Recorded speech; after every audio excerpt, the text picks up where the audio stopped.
Right. అరుణ గారు, చంద్రబాబు నాయుడు గారు, లోకేష్ గారు, చంద్రబాబు నాయుడు గారు, పవన్ కళ్యాణ్ గారు, లోకేష్ పాదయాత్ర ఈరోజు ముగిసింది. దీనికి ముగిసే ముందు రోజే సుమారు 2.5 గంటల పాటు సుదీర్ఘమైన చర్చలు జరిపారు. చాలా అంశాలు వచ్చినాయి.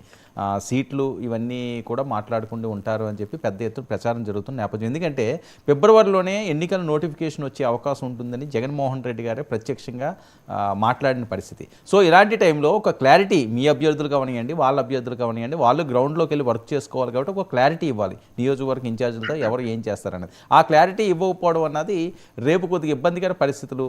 ఇంకొక నెల మాత్రమే సమయం ఉంది గ్రౌండ్లో వర్క్ చేసుకోవడానికి. ఎందుకు ఈ తాత్సారం చేస్తున్నారు? లేకపోతే లోకేష్ గారి పాదయాత్ర ముగింపు ఎల్లుండి జరుగుతున్న నేపథ్యంలో మరి అక్కడేమన్నా ప్రకటించే అవకాశం ఉంటుందా? పవన్ కళ్యాణ్ గారు అక్కడికి వెళ్తారా? పవన్ కళ్యాణ్ గారు ఎక్కడి నుంచి పోటీ చేస్తారు? సోషల్ మీడియా ఓపెన్ చేస్తే వస్తున్న వార్తలన్నీ ఇవే. మీరు కూడా చదువుతూనే ఉంటారు, మీరు యాక్టివ్గానే ఉంటారు కాబట్టి ఏం జరగబోతుంది, ఏం జరుగుంటుంది?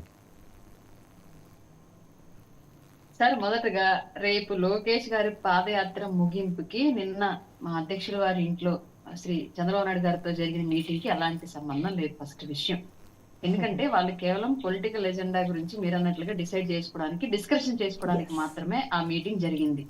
దీనికి సంబంధించి ఇంకో క్వశ్చన్ అన్నారు, ఎవరికి క్లారిటీ ఇవ్వలేదు, కన్ఫ్యూజన్ లో పెట్టారని చెప్పేసి. అది ముమ్మాటికి అబద్ధం. టీడీపీ వైపు నుంచి కొందరు అభ్యర్థులకి, జనసేన వైపు నుంచి కొందరు అభ్యర్థులకి ఆల్రెడీ అధిష్టానం ఈ టికెట్ మీకే, మీరు వర్క్ చేసుకోండి అని చెప్పేసి క్లియర్ గా వాళ్ళకి చెప్పడం జరిగింది. వాళ్ళు కూడా వాళ్ళ పనిలో వాళ్ళు, ఆ నియోజకవర్గాల్లో వాళ్ళు కూడా నిమగ్నమై వర్క్ చేసుకోవడం జరిగింది. ఇప్పుడు మిగిలిన సీట్లు అండ్ మొత్తంగా ఎన్ని తీసుకోవాలి, ఎవరిన్నింటిలో పోటీ చేయాలి, అందులో మళ్ళీ ఇప్పుడు బీజేపీ వైపు నుంచి ఇంకా కూడా పెండింగ్ లో డెసిషన్ ఉంది కాబట్టి వాళ్ళ వైపు నుంచి మేబీ ఎలాంటి ప్రపోజల్స్ వాళ్ళతో పెడితే అలయన్స్ లో ఫిక్స్ చేసుకొని, లేదా మాకు ఇన్ని టికెట్లు కావాలి, పలానా రావాలని చెప్పేసి వాళ్ళు ముందుకు వస్తారు. లేదు, ఇన్ కేసు వాళ్ళు రిజెక్ట్ చేస్తే ఏ విధంగా ముందుకెళ్ళాలి అనే కాన్సెప్ట్ మీద డిస్కషన్స్ జరిగాయి.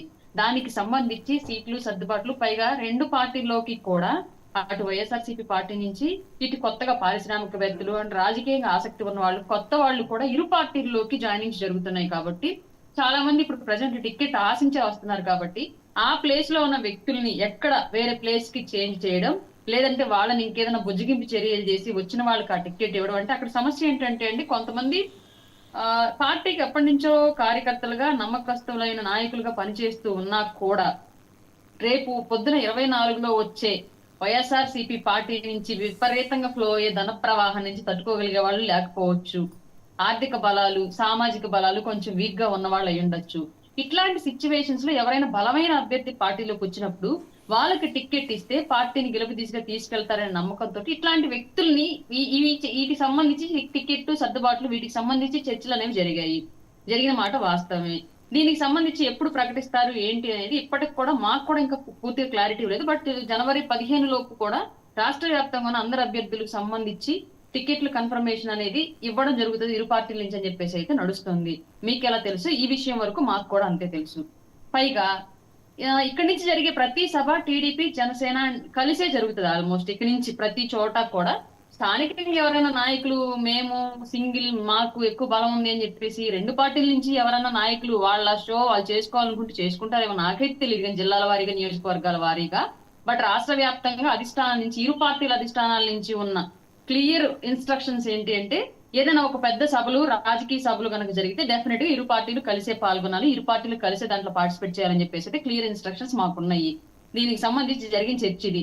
రేపు యువగళం పాదయాత్రలో పవన్ కళ్యాణ్ గారు పాల్గొంటారా లేదా అన్నది మాకు కూడా ఇప్పటికీ క్లారిటీ లేదు. మొన్నటి వరకు పాల్గొంటారని వచ్చింది, తర్వాత మళ్ళీ మధ్యలో ఆయన కొంచెం బిజీ షెడ్యూల్ వల్ల పాల్గొనలేకపోతున్నారని వచ్చింది. మళ్ళీ ఈ రోజు ఉదయం నుంచి పాల్గొంటారని వస్తుంది. బట్ పార్టీ ఆఫీస్ సైడ్ నుంచి ఇప్పటి వరకు ఎలాంటి అధికారిక ప్రకటన లేదు దీనికి సంబంధించి. అందరివి ఊహాగానాలు. ఇప్పుడు మీరు ఎలా చెప్పారో అందరూ కూడా అలాగే చెప్పేశారు. అరుణ గారు, మీ వాయిస్ మ్యూట్ అయింది. హలో అరుణ గారు, వినిపిస్తుందా? Right, okay. అరుణ గారు ఓకే. మీరు ముందుగా చెప్పిన అంశం ఏంటంటే, ఎవరికి వారికి ఒక క్లారిటీ ఉన్నది. తెలుగుదేశం శ్రేణులు ఉన్నాయండి, జనసేన శ్రేణులు ఉన్నాయండి, ఆయా నియోజకవర్గాల్లో మీరు వర్క్ చేసుకోండి అని చెప్పి ఒక క్లారిటీ అయితే ఇచ్చారు. అనౌన్స్ చేయకపోయినప్పటికీ కూడా ఆ ఛాన్స్ ఉంది, మీరు వర్క్ చేసుకోండి అని చెప్పారు అని మీరు మాట్లాడిన అంశం. సో జనసేనకి సంబంధించి ఎన్ని నియోజకవర్గాల్లో మీ అభ్యర్థులు పోటీలో ఉండే అవకాశం ఉంటుంది? అదేమన్నా రఫ్గా ఇన్ని అని కాకుండా, ఎందుకంటే ఒక్కొక్కరు ఒక్కో రకంగా అంటారు. 30 అంటారు, 40 అంటారు, 50 అంటారు, 58 అంటారు, 5 ఎంపీలు అంటారు, 8 ఎంపీలు అంటారు. ఇదంతా ఒక గందరగోళం. మీకేమో క్లారిటీ ఉందా? పోనీ మీకేమో ఒక ఆశ ఉందా ఇన్ని అయితే బాగుంటుంది మీ అసెంబ్లీలోకి వెళ్ళడానికని? అస్సలు తెలియదండి. ఇప్పుడు మీరు న్యూస్ అయిపోయాక మీరు మా బిట్లు కట్ చేసి మీరు ఎలా తమ్మునేసి పెట్టేసేస్తారు న్యూస్ కోసం. ఇప్పుడు వచ్చే రూమర్స్ కూడా అలాంటివేనండి. వాటికి మాకు ఎలాంటి సంబంధం లేదండి ఇరు పార్టీల నుంచి. అదంతా మీరే భరించండి.